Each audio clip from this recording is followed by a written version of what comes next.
Good evening, everyone. I'm Heather Watson. I am a school psychologist, and I currently oversee all of the bully prevention programs, policies, procedures, and investigations in our district. So tonight we're going to talk about bully prevention, and so I'm going to go ahead and share my screen, and we'll get started. And then it'll be free to ask any questions that you have once the presentation is over. Okay. So let's start by talking about the Florida legislature because bullying is steeped in legislation. Ours is called the Jeffrey Johnson Stand Up for All Students Act, and it's a Florida statute 1006.147. So this statute applies to every county within the state of Florida, and it outlines what each county must have in place in order to prevent bullying or to combat bullying. And when I say bullying, I also mean cyberbullying as well. So that's the legislative criteria for the state of Florida. And so let's talk a little bit about just the data and what we know about bullying. So in Duval County, we are one of the counties that participates in what's called the Youth Risk Behavior Survey. We often refer to it as the YRBS. And it's a self-report survey that is completed by all middle school and high school students. And one of the components for the survey is bullying. So let's talk about the middle school data. So we recognize that by far, middle school is our most difficult area for bullying. Students are often transitioning from a smaller, more supportive elementary school setting, and then they move into a larger middle school setting. And that's during the time of adolescence. And during adolescence, students are often trying to figure out where they fit in, what social groups they're going to fit into, who they're going to eat lunch with, what groups they're going to work in, those types of things. So it's our most difficult population by far. So the data says that, and this is the 2021 data, the YRBS is completed every other year. So 40% of middle schoolers indicated that they were bullied on school property. Now, keep in mind that this is the Youth Risk Behavior Survey is proctored by the CDC, the Center for Disease Control. So they may not ask, were you bullied, meaning things were repeated, intentional, there's imbalance of power. They just say, do you feel like you had been bullied? And so students responded in this manner. So 34% of male students said that they felt like had been bullied, and 46% of females. And then you can also see that's broken down by race. Again, there's a question about electronic bullying. So we refer to that as cyberbullying, and we're going to talk about that a little more as we go into the presentation. But we know historically throughout the country that females are more often the victim of cyberbullying than males are. And our data holds true to that as well. So now, recognizing that middle school is our most difficult population, let's go ahead and look at the high school data. So for high schoolers, we see that about 18% said that they had been bullied on school property, which is a dramatic increase from the 40% in middle school, because that is by the time that students reach high school, they've usually found their niche. They kind of know what group they're going to, identify with, where they're going to belong, who they're going to sit with, who they're going to eat lunch with. They've kind of found their place. So we often see a dramatic increase, and this is according to national data as well, once students get to high school. So again, we see that still more females are reporting some bullying interaction. That's 15% for males and 20% for females. And let's see if I can see the cyberbully question. But the cyberbullying, it's still more for females than for male students, with 18% for female students and 10% for male students. So let's look at our definition of bullying. So bullying is a term that is used rather loosely at times. And we use the legal definition of bullying that is set forth by the Florida legislature. So bullying, which includes cyberbullying, means systematically and chronically inflicting physical hurt or psychological distress on one or more persons. So within our code of conduct, because as a school system, what we can impose is a code of conduct violation, which also links to some disciplinary action. But within our code, there may be codes for teasing, for threatening, for stalking, for hitting, for fighting. Those will all be separate codes. If they are considered that it is considered to be done systematically or chronically, they may be viewed as bullying. So we're going to go into more of the specifics of the criteria in bullying in just a moment. So next we have cyberbullying. So to be honest, cyberbullying is the majority of the bullying that we see in this day and time because it's done through the use of technology. So cyberbullying is the only instance where the jurisdiction of a school system has been extended. Typically, what a school system can address through the code of conduct is what happens at school, what happens on a school bus, and what happens at the actual bus stop. So when I say the bus stop, I'm not talking in terms of three blocks from the bus stop or down the street in specific neighborhoods away from where the bus actually drops the kids off and picks them up. What we can enforce is what happens at the bus stop, what happens at school, and what happens on the bus.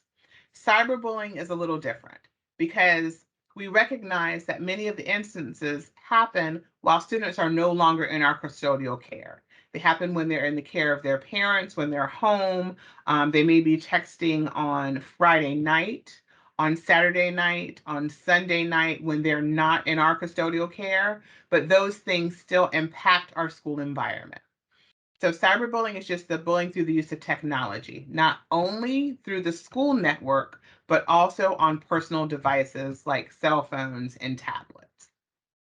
So if by chance threats are exchanged or pictures or memes are made or any kind of thing that is kind of a threatening, dehumanizing, humiliating act is carried out via social media or via text through personal devices, and those things then start to impact the school environment, the school then has the authority to address those things and to take disciplinary action against the students that were involved. So I'll give you an example. So let's say that two students have a disagreement and they have a disagreement, and on Friday night, one of the students gets on the bus after school and pulls out their phone and starts making posts on Snapchat or Instagram. And because so many of our students are fueled by the number of likes that they get on social media, sometimes they can become very outlandish and outrageous because they are getting likes. Other students are seeing what they're posting and they're liking it, which encourages more posting. So then let's say there's posting that takes place all day on Saturday, all day on Sunday. And by Sunday night, somebody says, well, if you can't stand her so much, why don't you just fight on Monday? So, because so many students may have seen that post on Monday morning, it's a distraction from school. So, it interferes with the educational process. And so, as things funnel into school and interfere with the educational process, then we have to take action because we do send the students to school so that they can learn. So if it interferes with learning, it falls under our jurisdiction. Sometimes we do have instances where students don't attend the same school, and so it may or may not impact their educational experience. So it's just a case by case investigation. Okay. So in order for something to reach the level of bullying, these three criteria must be present. And this is either traditional bullying that takes place face to face through hitting, kicking, punching, name calling, any of those things, or through cyberbullying, which takes place via social media, technology, the internet. It has to be repeated. Bullying is not a one time occurrence. There are code of conduct violations for just about every one time occurrence. But in order for something to reach the level of bullying or cyberbullying, it has to be repeated. Remember that the definition says systematic or chronic, so it has to be repeated. Secondly, there has to be an intent to harm the other person. It is deliberate and unwanted. This is not an instance where kids were playing around and somebody went too, things went a little too far and someone's feelings got hurt and it was an accident. This is a deliberate action for you're doing it for no other reason, just to be mean and nasty. And then lastly, there must be what is called an imbalance of power, which means that the person who is being victimized feels powerless to stand up to the person who is bullying them. So this is often where parents specifically have some difficulty with the definition. But this is not a Duval County definition. This is nationally what is required. In order for something to reach the level of bullying, there must be an imbalance of power, which means that the students are not involved in a back and forth. It's not I hit you, you hit me back. It's not I call you a name, you call me a name back. There is a clear-cut victim and there is a clear-cut offender. So we'll talk about that a little more now. Well, let's talk about harassment first. And then because in harassment things are a little different. So the other part of the bully legislation is harassment. And harassment is defined in schools just as it is outside of schools. It's a threatening, insulting, kind of dehumanizing gesture, and it can be done either in person or via computer that has a person in reasonable fear for their safety or for the safety of their possessions. Just engaging in conduct that is designed to really just make someone feel miserable and uncomfortable. And so oftentimes I will tell you that harassment can be very long term, can be ongoing, where students have had difficulty for years. And for some reason, they just can't seem to get beyond the difficulty. And someone goes on a course of action to make sure that someone else is uncomfortable. Um, Example may be asking other people, not to speak to another student, or every time a student comes in the room, people get up and leave or turn their backs or different things like that. We have a lot of instances where students were friends at one time and now they're no longer friends, but they have shared secrets and things like that. And so they go about spreading rumors and those kinds of things that may make someone feel uncomfortable.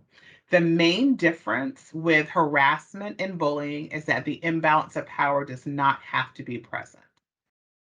So we can say that a student has been kind of provoking another student. They've been engaging in harassing behavior that has made the student feel uncomfortable. And the student has finally gotten to the point where they're like, listen, I just cannot take it anymore. And then they retaliate. It does not mean that the student who retaliated will not get a code of conduct violation, because they will. Let's say that they finally, got into a physical altercation. Both students will have a code of conduct violation, but the student who has been provoking the other student and kind of incited the behavior may have a stiffer, more punitive code of conduct violation in the form of harassment, because they kind of push that student to that point. So those are the major differences between bullying and harassment, and is that the imbalance of power does not have to be present for harassment. So just to talk about the imbalance of power a little more, let's talk about what a conflict is. So a conflict is a struggle or problem between two or more people of equal forces. It can include physical contact in the form of a physical altercation, but there is a solution. One person could walk away, one person could not engage. But the most important thing is that the conflict is between people of equal forces. There is not one who is not giving as good as they're getting. Someone says something back, someone hits someone, somebody hits somebody back. So they're both powerful forces that are at an impasse. Also with teasing. Teasing can be name calling, making fun of another person, and it is hurtful. And there's a code of conduct violation for teasing as well. However, if the teasing is ongoing, if it's persistent, if it's happening on a daily basis over a period of time, then it can be considered bullying. You just have to remember that it has to be repeated. It has to be done to intentionally harm the other person. And when one student is teasing another, the other one is not teasing them right back. So it would be one-sided. So in our county, our anti-bullying policy is our policy 10.2. The policy is based on the guidelines set forth by the Department of Education, the Florida Department of Education. So it says that we must prohibit bullying, which includes cyberbullying and harassment. We must define bullying, harassment, and cyberbullying, and I just gave you those three definitions. We must include statements of expected behavior. So, statements of expected behavior not only for our students, but all of our faculty, staff, and agents. So, let's say that a teacher is bullying a student or engaging in some behavior that is humiliating of a student, or they feel like they're being bullied, then you can file a report against a teacher.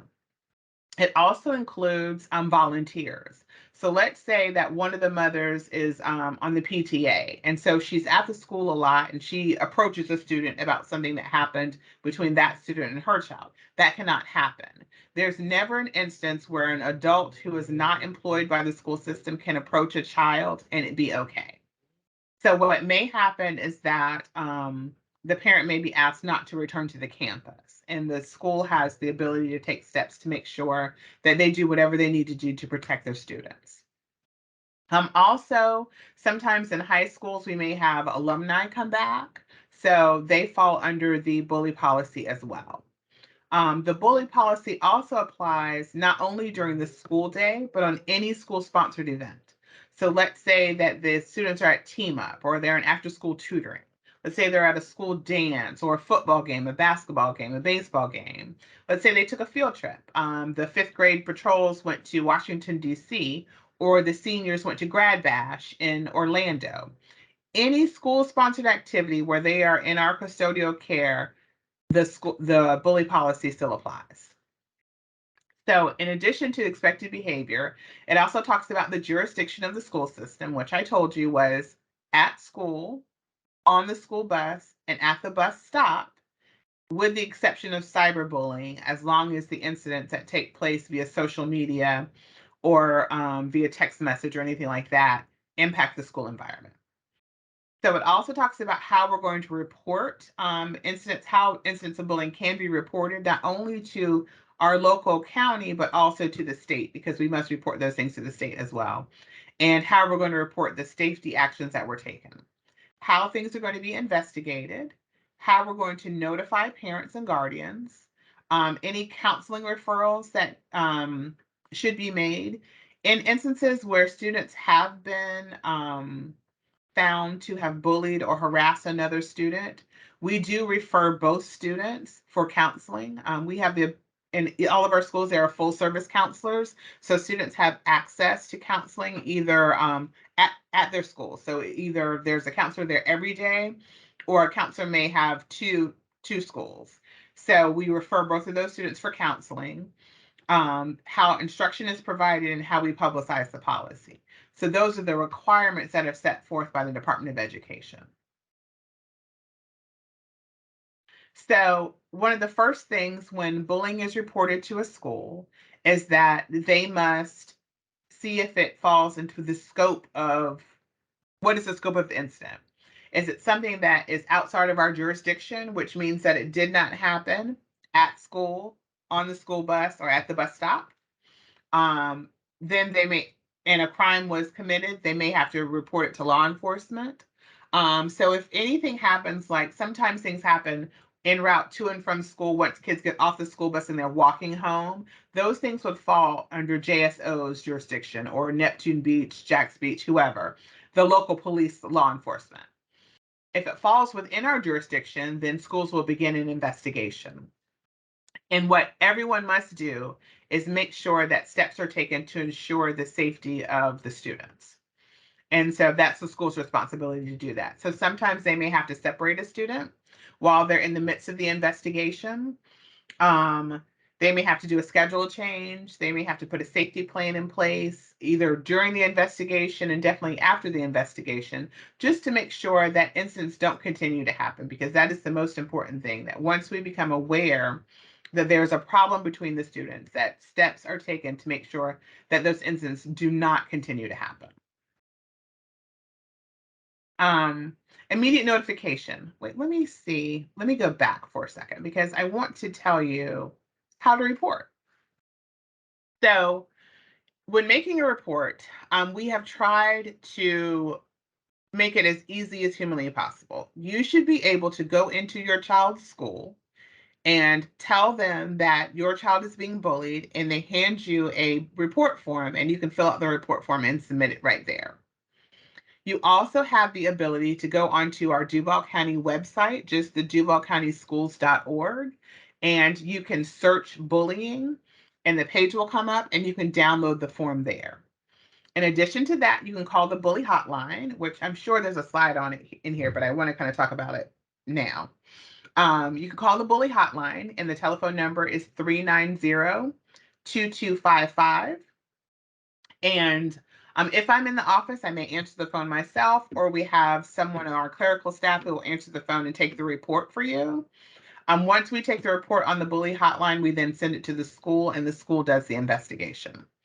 In addition, you can also text the bully hotline, which is the student's preferred way of reporting.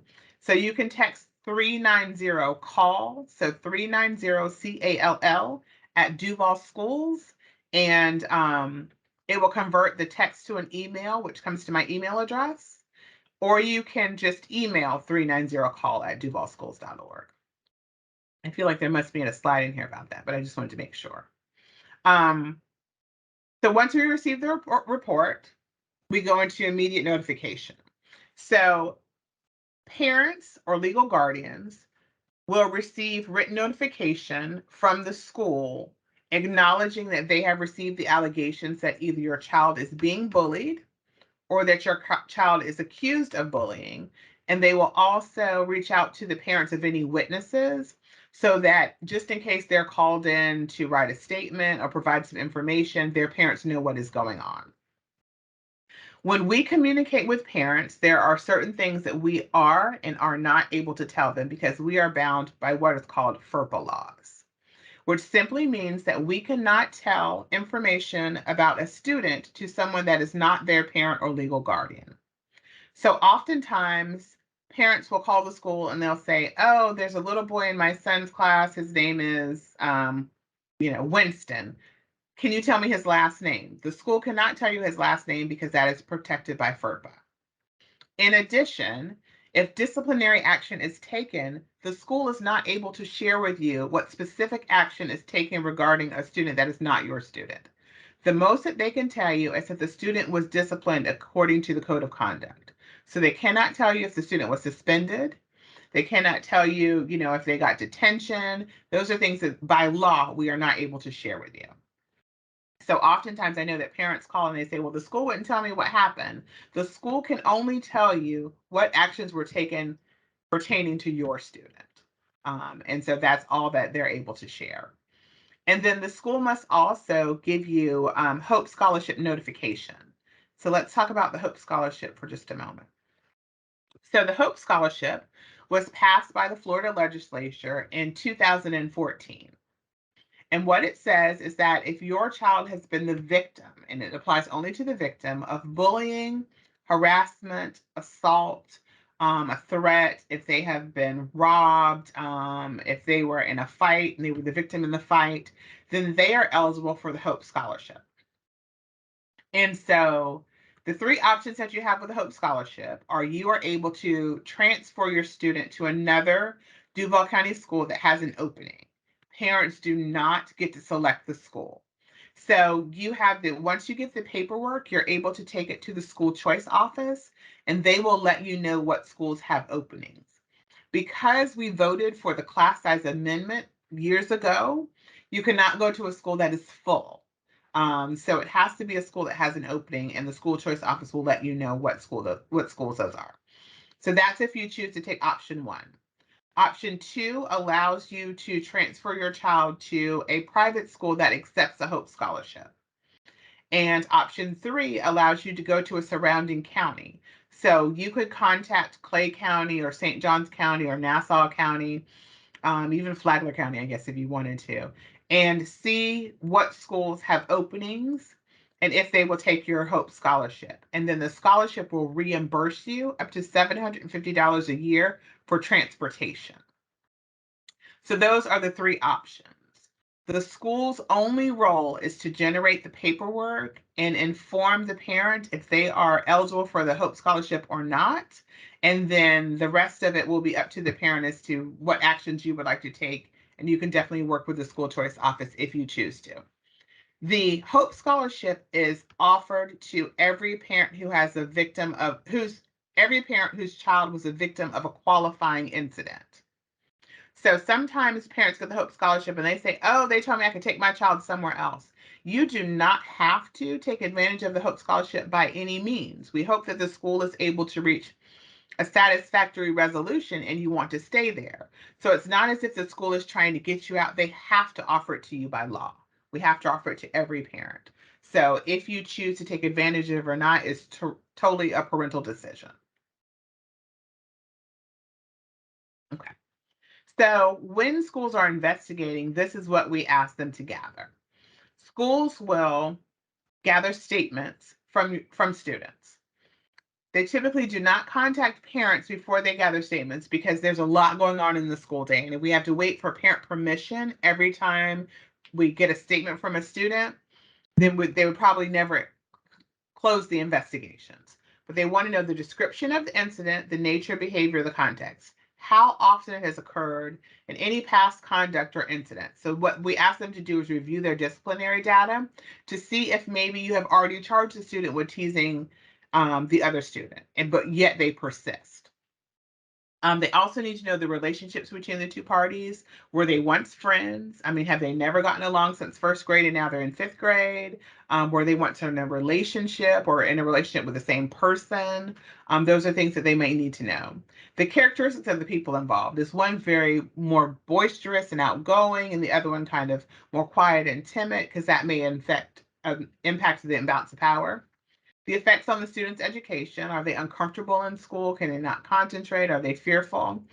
And what is the perceived imbalance of power? Do you feel like if you stand up to this person that they'll beat you up or that they'll turn other people against you, that no one may believe you? So those are the things that we ask the administrators to find out, the people who are doing the investigation.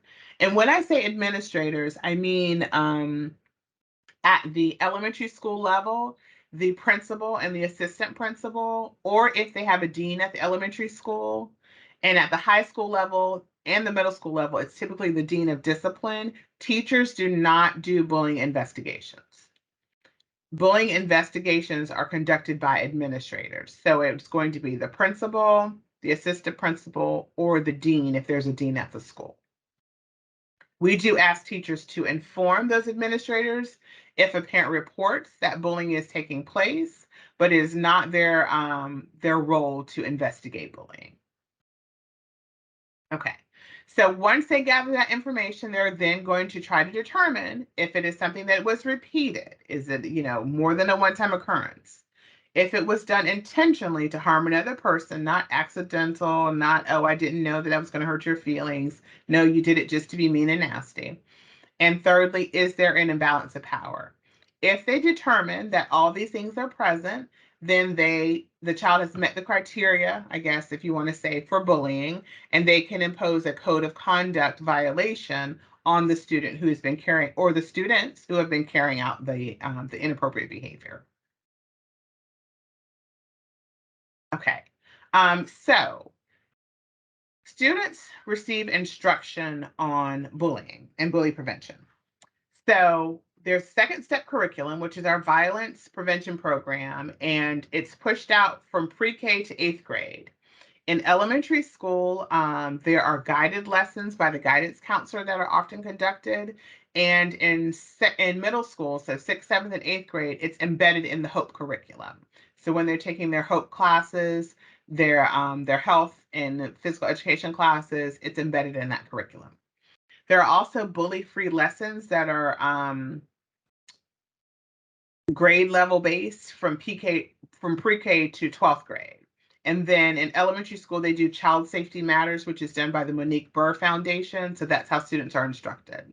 In addition, if additional supports are needed, there's healthteacher.com, Discovery Health. There are approved speakers. We have speakers from the community who have stories about bully prevention or have programs and curriculum.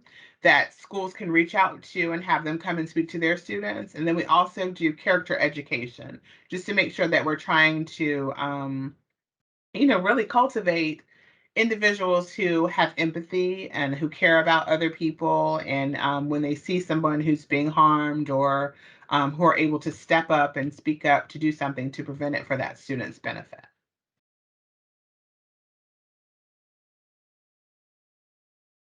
So I can't believe I didn't have a slide in here about reporting. So I'm glad I said that, but I will make that change. I do want to let you know if you have a middle school student, this is open to all Duval County middle school students, that we've partnered with Lynn Matisse, who is a PGA golfer, and we have the Stop the Bullying campaign. So your student is able to win $1,000 in cash um, if they present the winning project. So it's really open. It could be last year we had we had videos, we had poems, we had songs, we had posters. So I encourage you, if you have a middle school student, to have them participate. We do it every semester. So the deadline for the fall semester, which is this semester, is November the 8th. And then there'll be another opportunity next semester for them to win $1,000. And so you can follow the QR code, or you can really just visit the Lynn Matisse Foundation website. It's just lynnmatissefoundation.com and gain more information. And then finally, this is my contact information. Again, I'm Heather Watson. I'm a school psychologist with Duval County who oversees the bully prevention program. That's the number to the bully hotline. It's 390-2255. And you can also email me at watsonh@duvalschools.org.